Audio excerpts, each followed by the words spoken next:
அகிம்சைக்கு முதலடி எடுத்து கொடுத்தவனே முருகப்பெருமான் தான். சந்த கவிதைகளால் கந்த பெருமாளை தமிழுக்கு சொந்த கடவுளாக்கி தந்த அருணகிரியின் திருப்புகழ் பற்றி பேச வந்திருக்கிறேன். வாய் மணக்க மணக்க. திருக்குறளாய் உயர்ந்து நிற்கும் திருப்புகழை படித்தால் வெறுப்புகளை விலக வைக்கும், பொறுப்புகளை உணர வைக்கும். திருப்புகழ் பாடினால் முருகன் தோன்றுவாரா? இதே சந்தேகம் காளி பக்தன் சம்பந்தாண்டானுக்கும் வந்தது. அருணகிரியை வாதுக்களைத்தான் திருவண்ணாமலை வளைகாப்பு மண்டபத்தில் அருணகிரி திருப்புகளை பாடினார். முருகன் வரவே இல்லை.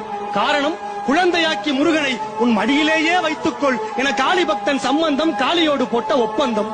மதுரவாணி தானாட, மலையில் வேதன் ஆறாட, மறுபு வானில் உளோராட, மதியாட, வடச மாமியாராட, எடிய மாமனாராட, மயிலுமாட நீயாடி வரவேணும் என திருப்புகளில் கடவுளோடு மயிலையும் இணைத்த அருணகிரி பாட, மயில் தோகை விரித்தாட, பார்வதி பாலமுருகனுக்கு மயிலை காட்ட, மயிலேறி பாலமுருகன் 16வது தூணை புலந்து தன் கன்னி தமிழ் முகத்தை